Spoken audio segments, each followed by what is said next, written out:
Fala aí, habitantes da Chucrolândia, tudo bem com vocês? Eu espero verdadeiramente que sim. Hoje eu vou falar de um assunto excepcional que tem tudo a ver com o nosso universo do sobrevivencialismo, que é justamente esse conflito que está acontecendo no Oriente Médio. Portanto, vou colocar aqui as minhas considerações, caso isso escale, e de tudo que poderíamos fazer para as nossas preparações aqui desse lado do planeta, certo? É logo após a vinhetinha, é rapidão.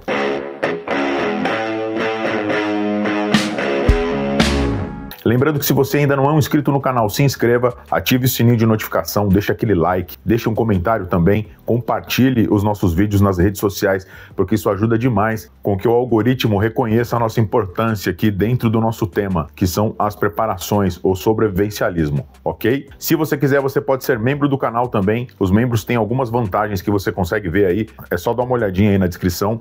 Chegaram as novas camisetas do Mundo AKV que eu tanto prometi aqui, tem novas estampas agora, vou mostrar para vocês. Temos a Noé, que é muito bacana, tem essa frase de impacto aí que a gente sempre fala por aqui. Temos a Cringe, né? Pros antigão como a gente aí, ó. Eu sempre vou fazer camiseta, cara, bem humorada e pra causar. E tem também a estampa família, até o fim pela minha família. Essas são as 3 novas estampas, vão sair mais em breve, porque todo o tempo que eu tenho aí vago, eu sento na frente do computador e vou rabiscar algumas coisas ali, fazer umas pesquisas para trazer umas estampas bem legais para vocês. Lembrando que essas camisetas são 100% algodão e que parte do lucro das vendas a gente destina para uma entidade que cuida de pessoas vulneráveis. Ok? Tá aí então, espero que vocês tenham gostado, me comenta aí o que vocês acharam. Bora pro assunto do vídeo então, porque isso aqui é muito sério. O título do vídeo tem impacto, porque cada vez mais as ações dos grandes países, os abalos sísmicos aí da geopolítica nos pegam de surpresa a cada dia. Por isso que eu coloquei aí essa pergunta, será que o fim do mundo começou? Eu tenho uma teoria, algumas pessoas também concordam com essa teoria, que nós já estaríamos numa terceira G. Muita gente não percebeu que estava na Segunda Guerra Mundial até 1939. Eu já expliquei em outras ocasiões que a quebra da Bolsa Americana acabou trazendo uma série de acontecimentos que culminou com aquele evento trágico da humanidade que a gente conhece como Segunda Guerra Mundial. E eu acredito firmemente que a gênese da terceira começou em dezembro de 2019, quando anunciaram ali as restrições, o período pandêmico que a gente viveu aí. Isso desestabilizou nações, isso mexeu com centros de poder no mundo inteiro. A partir dali, então, de 2020 para frente, principalmente, começa uma sucessão de acontecimentos. 2 anos depois, a Rússia invade a Ucrânia. Em 2023, no dia 7 de outubro, acontece aquele ato nefasto, deplorável, terrível, na Terra Santa, a invasão que houve ali, ceifando 1.200 vidas, levando cativas diversas pessoas, das quais algumas estão em cativeiro ainda nesse momento. Recentemente, no mês passado, a gente viu, então, a Ucrânia fazer um ataque de operações especiais dentro da Rússia, muito provavelmente usando serviços de inteligência. Pode ter sido o Serviço Secreto Britânico, pode ter sido a CIA, podem ter sido todos eles ou de outros países, porque aquilo ali foi muito bem coordenado, o lance dos drones, né? E arrebentaram com várias partes da Força Aérea Russa, impossibilitando até ataques intercontinentais numa operação espetacular. E aqui eu não estou colocando juízo de valor, tá, pessoal? Estou narrando os fatos, o desencadeamento disso. O que muita gente está percebendo é que a Ucrânia é um proxy dos né, dos globalistas ocidentais, europeus principalmente, né? Era até com o Partido Democrata Americano. Agora está meio embaçada essa nova leitura, porque as coisas mudam todos os dias, né, cara? De acordo ao vento. É muito louco esse jogo. É difícil pra caramba de acompanhar. Por outro lado, Israel, queira ou não, mesmo tendo sido vilipendiada, atacada de uma forma cruel como foi, ela não deixa de ser uma espécie de proxy americano ali no Oriente Médio também, assim como a Arábia Saudita e outros grandes players que estão ali no mundo islâmico. Bom, e o que não é muito divulgado é que o Irã é o grande financiador desses ataques acontecendo ali na Terra Santa. Então são os caras que financiaram, né, aquela operação horrível que teve ali, bancando o HAMAS, a gente não pode falar esse nome aqui, assim como o outro grupo, que eu só vou pôr aqui o nome também, sediado, baseado no Líbano. E aí a Terra Santa, né, Israel vai lá e faz operações espetaculares, primeiro com aquele lance dos pagers, que a gente viu ali, acabando com a cúpula do Hezbo, né? O bagulho ficou sem perna, mano, os caras não conseguem mais agir tão rapidamente.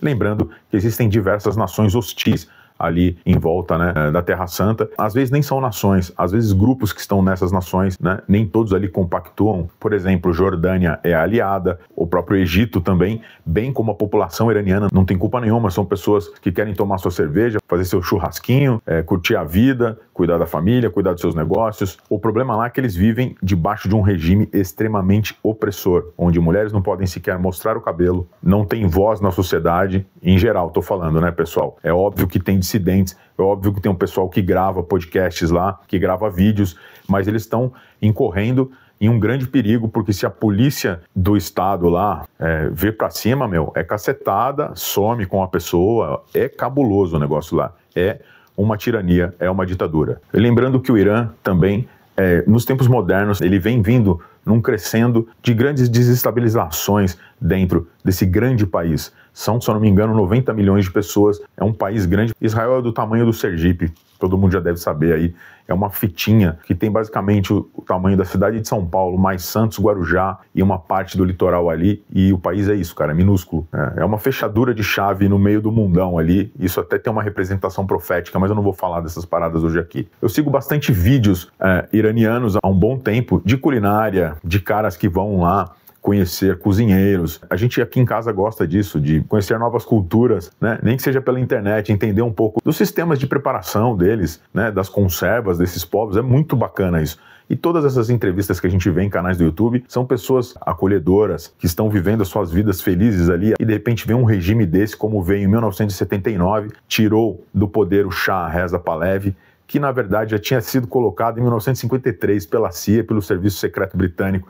Então, o bagulho ali é uma coxa de retalhos, cara, é complicado de entender. Então, existia um regime islâmico, veio um regime monárquico em 1953 do Shah Reza Pahlavi, que, putz, foi legal, foi o ápice do Irã, assim. A galera lá se vestia como os ocidentais, tinha Mustang, tinha Ford, tinha um monte de coisas lá. Por quê? Porque o Irã tem petróleo para um caçalho, meus camaradas. Esse que é o problema. Na verdade, foram os britânicos que botaram o olho ali no petróleo dessa galera, fizeram uma empresa para levar esse petróleo embora, e esse foi o maior ativo externo da coroa britânica até 1979. Quando o Shah Reza Pahlavi é derrubado, entra no poder então ali o Ayatollah Khomeini.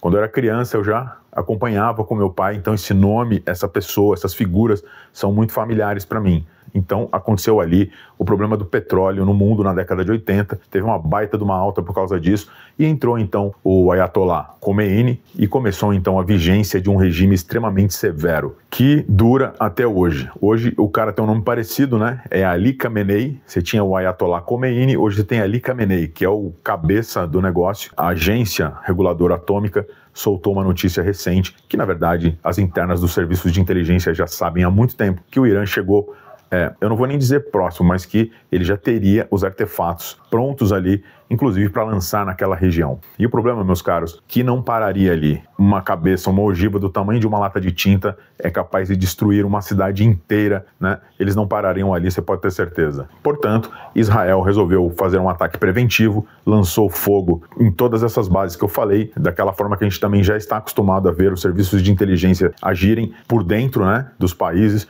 como fez no Líbano, fez no Irã também, com um carro de cientistas indo para o espaço, laboratórios pegando fogo, drones e todas essas coisas que a gente já conhece, além dos ataques diretos pela Força Aérea Israelense. Eu estou falando aqui de uma forma bem superficial, porque eu não quero botar aqui um vídeo de 1 hora, eu gosto de sintetizar a coisa para que você fique informado e para que assim você possa tomar as suas melhores decisões. E falando mais uma vez aqui, pessoal, em sobrevivência, em preparação, uma coisa que nos ajuda demais aqui nas montanhas, nesse estilo de vida que nós escolhemos para viver, são os produtos da Wolf Attack. Essa marca que cria produtos incríveis, como as mochilas com materiais militares, bem como os calçados com esses mesmos materiais, sendo impermeáveis, com solado antiperfuro, e com esse design extremamente discreto e eficiente, todo o vestuário da marca, inclusive agora no inverno, com os lançamentos de novas jaquetas impermeáveis, a linha de fleece, fora as lâminas sensacionais da Wolf Attack. Inclusive eu tô com uma aqui, meu 255 Black aqui,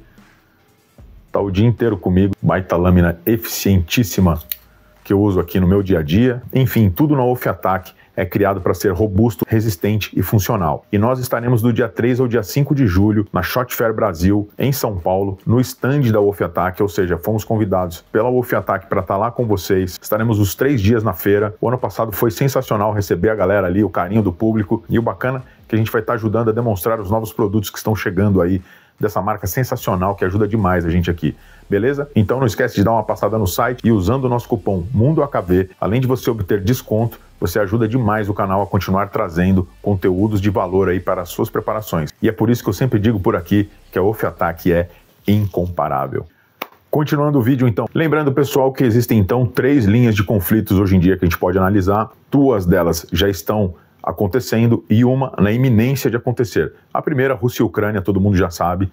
A segunda agora é Israel e Irã, ou Israel e as nações ali que ora se levantam e ele dá uma martelada. Então, além dessas linhas que estão acontecendo, ainda existe o risco China-Taiwan. Taiwan é extremamente estratégica, tanto pela geografia quanto pelos componentes eletrônicos, né? Os chips de alta complexidade, minúsculos lá, os nanochips, que só ela fabrica, e a China é dependente de Taiwan para o seu modal tecnológico. O Brasil está inserido nesse eixo agora. Você queira ou não, com essa direção que está aí, os caras são parceiros ideológicos de China, Rússia, Turquia, Malemar. A Turquia tem um pé no Ocidente, um pé no Oriente, quem pagar mais ela vai. Coreia do Norte, ou seja, só gente fina, só a galera da fina flor, fora outros tiranetes aqui da América Latina, como Venezuela e tantos outros que servem de proxy e servem de base também para esse grande plano da China, que é o Belt and Road, que está em andamento. Muita gente nega, mas ele está aí. Você tem bases na África, portos, infraestrutura de vários países que são comandados praticamente hoje pelo Dragão Vermelho, por influência e por capacidade dos caras. Então, se alguém está marcando toca de não ser influente em determinada região, a China vem e faz o trabalho dela direitinho.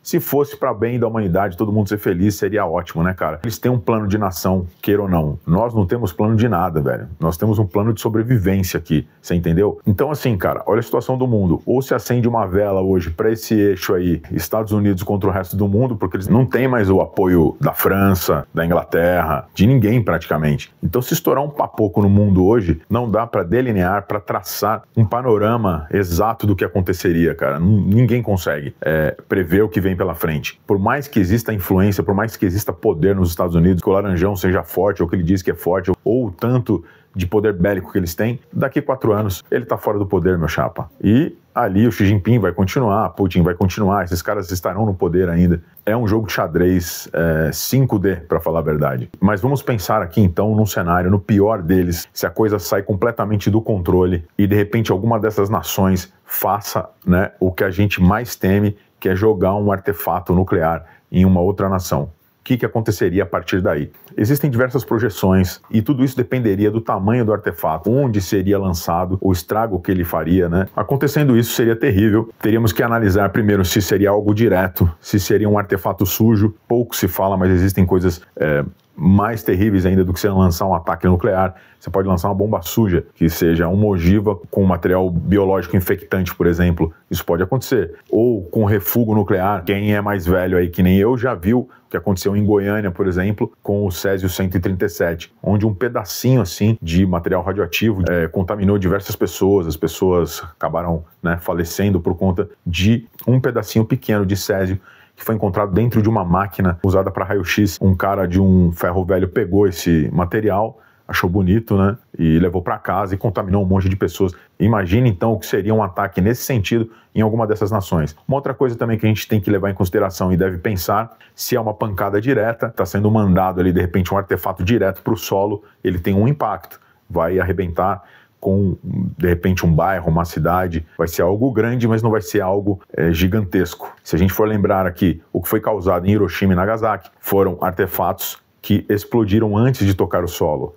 Então, teve um estrago, uma perda de vidas, uma ceifada de vidas muito maior. No caso de Hiroshima e Nagasaki, foram 70 mil almas. Então, tudo isso a gente tem que saber antes, levar em consideração qual seria, se ocorresse, a gente pede a Deus que não ocorra, mas o primeiro doido que apertar o botão vermelho, que tipo de artefato seria lançado ali. Outra coisa que a gente teria que ver, qual a resposta? Se fizerem isso com a Rússia, existe o protocolo mão morta ali, como todo mundo já sabe, né? O Dead Hand, que basicamente da onde foi lançado vai voltar para lá. Os caras são bem preparados nesse sentido e eu tenho certeza não, né? Eu tendo a acreditar, eu já não tenho mais certeza de nada, galera. Porque quando a gente fala que tem certeza, acaba errando na análise aí e tem que ter muita responsabilidade.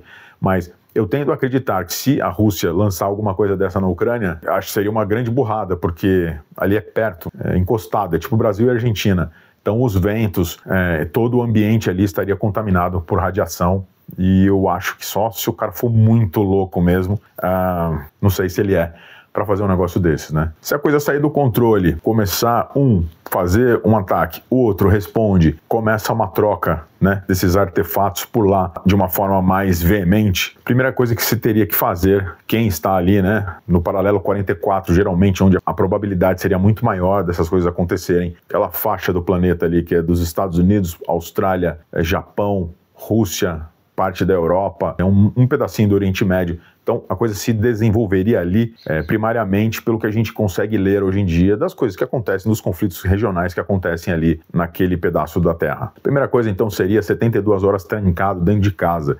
Quem estiver mais perto desses locais, isolar totalmente um cômodo da casa e não sair dali por 72 horas por conta das partículas que futuramente causariam câncer, diversas outras doenças. Tem vídeos aqui antigos no canal que falam sobre isso. Para muitas pessoas, quando eu lancei esse vídeo, era algo totalmente distante da nossa realidade, coisa de filme. Isso aí é muito longe de acontecer, né? A gente desde ali já sabia que não, né, cara? Porque quem acompanha essas movimentações geopolíticas, a crença dos governantes desses países, de quem está no poder, se você conhecer a crença desses homens, você consegue meio que prever os passos que eles irão dar. O que viria após isso para o Ocidente, para nós aqui, Estados Unidos para baixo, né? México, Caribe, América Latina, nós aqui, para a gente o mais imediato seria uma quebra na cadeia de suprimentos. Provavelmente também seriam afetadas as comunicações. Viria então rapidamente a escassez de alimentos, a escassez de água potável. Quando eu estou falando disso, eu estou falando de produtos de supermercado ou serviços que seriam afetados caso isso acontecesse. Isso não são fontes da minha cabeça,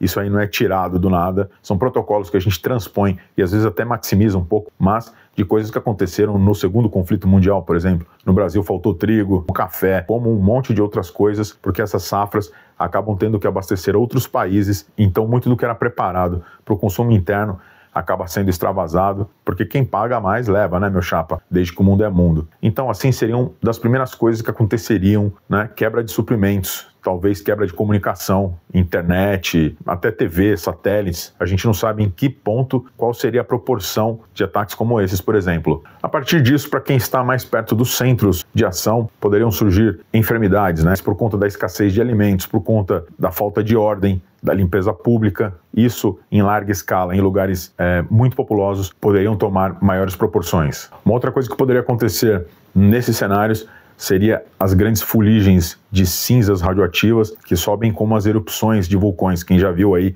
grandes erupções, isso em grande escala poderia tampar parte do Sol com essas partículas não dissipantes que ficam na atmosfera, causando em larga escala o que a gente conhece na literatura como inverno nuclear. E aí voltando para aquilo que eu falei, né? Se é no chão, é de uma forma, e se ele for na atmosfera, aí seria de uma outra maneira, e isso afetaria imediatamente a agricultura dos locais, primeiramente nesses pontos mais próximos do impacto, e em um segundo momento poderia atingir boa parte do globo, se não em sua integralidade. Isso poderia, de alguma maneira, em longo tempo aí, atingir até a nossa agricultura aqui. E é até impossível de não pensar nessa galerinha aí super bacana que defende esses movimentos que dizem ser o maior produtor de arroz do Brasil, por exemplo, né? Se essa galera tivesse que depender única e exclusivamente disso, nessas horas aí, né? Na hora do pipoco do trovão. Imagina essa galerinha aí nos seus apartamentos da Vila Madalena, do Leblon, no Rio de Janeiro, né? O que esse pessoal ia fazer sem ter comida ali, suprimentos no supermercado da esquina? E tem uma outra coisa, amiguinho. Se esse troço escalar, o Brasil está num eixo muito perigoso,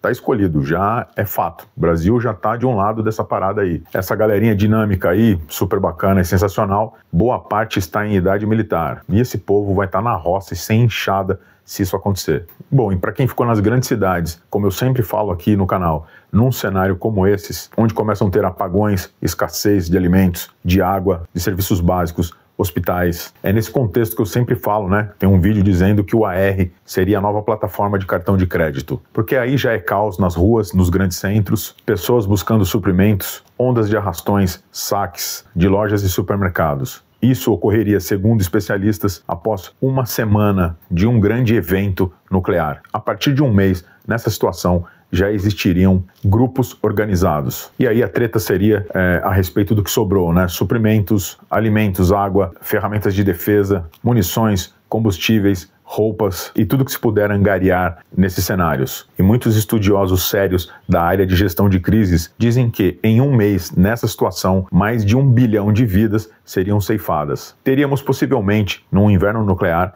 temperaturas negativas, comprometimento de infraestruturas críticas até em áreas tropicais. Imagine quantas vidas seriam perdidas num cenário como esse, onde lei e ordem já não existem mais, ou você faz parte de uma comunidade que tem a capacidade de se defender, ou você terá que sobreviver se escondendo naquele esquema bem conhecido chamado fuga para as montanhas. Entre 6 meses e 1 ano nessas condições, cientistas afirmam que as baixas poderiam chegar a entre 3 bilhões de pessoas. Provavelmente nesse período já estariam reestabelecidas as comunicações, transmissões de rádios e TV já teriam voltado, e se ainda existirem satélites e cabos, poderíamos ter de volta a internet. A partir desse tempo, as comunidades que se uniram e sobreviveram começam então a se habituar à nova vida, à nova realidade, e aí então começariam a nascer as novas gerações, assim como aconteceu na pandemia. Haveria então uma total reorganização social, provavelmente partindo do campo. Seríamos mais ou menos como se voltássemos ao século XVIII com o conhecimento da tecnologia. Posto tudo isso que eu falei aqui, essa análise de em que pé está o mundo, colocando então tudo isso na mesa,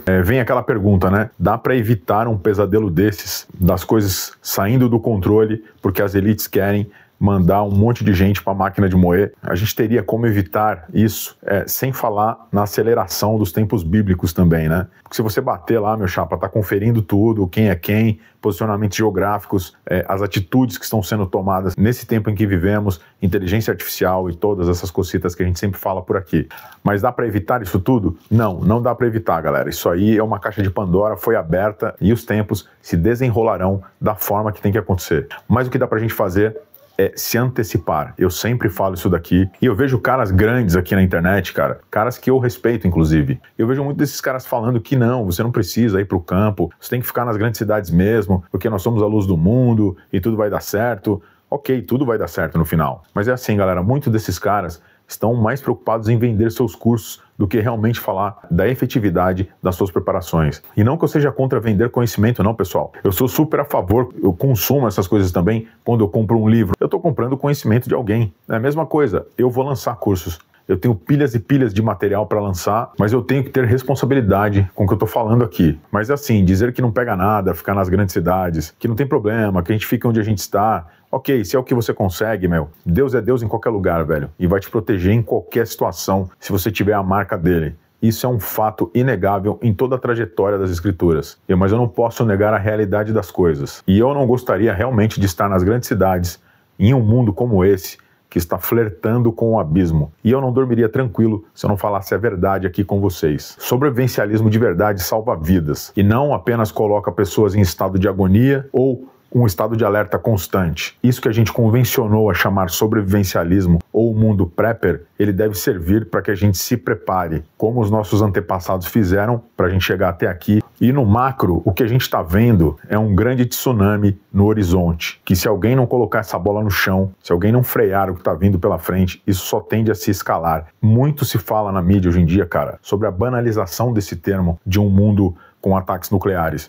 Toda vez que começa a se banalizar assuntos, é porque ele já foi introjetado dentro da cultura. Quem queria passar essa mensagem para amortecer o impacto desses acontecimentos já teve sucesso. E no micro, é aí que precisamos nos dedicar às nossas preparações, pequenas que sejam. Primeiramente, preparar o seu espírito, sua mentalidade para possibilidade, tá? Sempre colocamos aqui que é para possibilidade, para se caso venha acontecer algo desta dimensão. Hoje em dia a gente vê apagões na Europa, a gente está vendo várias coisas acontecerem e as coisas estão escalando, subindo de degrau a cada dia. Então, assim, o que eu sempre falo aqui, ir para os interiores, tocando a vida normalmente, porém estocando provimentos, cereais, grãos, enlatados, conservas, aprender a fazer essas conservas, comprar ali um pedacinho de carne, testar ali com 1 quilo de sal, como fazer um charque, como fazer uma carne seca, usar o fogo em baixa temperatura para fazer defumados e também estocar água, equipamentos de acender fogo, de cuspir fogo e todas essas coisas que a gente fala aqui semanalmente. Lembrando que nos interiores nós estamos perto do primeiro estágio da cadeia de distribuição de alimentos e, em caso de abrirem as portas do inferno, nós estaremos longe dos grandes centros, que é onde acontecem, inclusive, de cair esses artefatos, né? E eu morava a 5 km de um grande centro aeronáutico. Em determinado dia eu vi os aviões de teste descendo e subindo nesse aeroporto e ali eu me dei conta do quão vulnerável nós estávamos caso acontecesse algo. Obviamente que muito difícil de acontecer aqui no Brasil, mas eu estava praticamente do lado de uma base aérea. Então, é inegável que grandes centros sempre serão alvos prioritários. O Brasil está longe do centro nervoso de ação, isso é bem verdade. Como eu já falei aqui, no meu entendimento, a coisa se desenrolaria ali no paralelo 44 e por aqui as áreas mais seguras por conta de corrente marítima, por conta de ventos, por conta da localização, nós estamos no extremo sul do planeta. Eu creio que as melhores áreas por aqui seriam o Planalto Atlântico e o Planalto Central brasileiro. E não sou só eu que falo disso aí não, tem alguns especialistas que defendem essa tese, principalmente o Planalto Central, por conta da extensão territorial, da altitude, 300 metros a 1.650 acima do nível do mar, terras boas para plantar, com muita água, uma fauna e uma flora rica para a sobrevivência. Um outro lugar que eu defenderia, num caso de The Walking Dead do mundo assim, cara, eu pegaria minhas coisas e iria para o Uruguai. O Uruguai é um dos lugares mais seguros, tem clima muito bom, a localização dele é sensacional para a sobrevivência. Eu sei que nós temos espectadores no Uruguai, um forte abraço para vocês. Vocês estão num lugar muito bom. O Brasil como um todo é um lugar muito bom para se estar em um desastre como esses. E o fato é que quem está mais preparado tem mais chances. É aquilo que eu sempre falo aqui, de você ter um refúgio, que seja comunitário, com seus amigos ou com a sua família, uma BOL, né? Uma Bug Out Location, um lugar que você possa sair dos grandes centros se necessário para ficar um tempo. Não sei se vocês viram o pessoal fugindo de Teherã logo após o Trump anunciar que as pessoas deixassem aquela localização, a quantidade de carros que tinha ali tentando deixar a capital. Nesses momentos, vai engarrafar, vai faltar suprimentos básicos no supermercado, vai faltar medicamentos nas farmácias, todo tipo de equipamento de sobrevivência vai sumir das prateleiras. Ah, Davi, mas eu não quero viver num mundo desse. Eu vou me preparar pra quê? Eu vou aqui ficar esperando no meu lugar. É uma opção, cara. Você pode fazer isso. Ninguém tá te obrigando a nada. Eu gostaria muito de estar pescando numa hora dessas, olhando pro horizonte, pegando peixinho ali, sem nenhuma preocupação, só por diversão. Eu queria estar fazendo isso. Queria até, inclusive, estar usando o meu arbalete tático da CO2 Brasil aí, ó. Já até fiz uma propaganda, que é um negócio maravilhoso para isso, cara. Eu ia estar de vara ali pescando um peixinho ou capturando peixe, trazendo com esse belo equipamento aí, que inclusive tem um cupom MundoAKV também no site para você obter esse arbalete tático para pesca aí, que tem diversas funções para ele. Tem até vídeo aqui no canal explicando. Usa o nosso cupom lá também, que vocês também têm desconto. Eu poderia ficar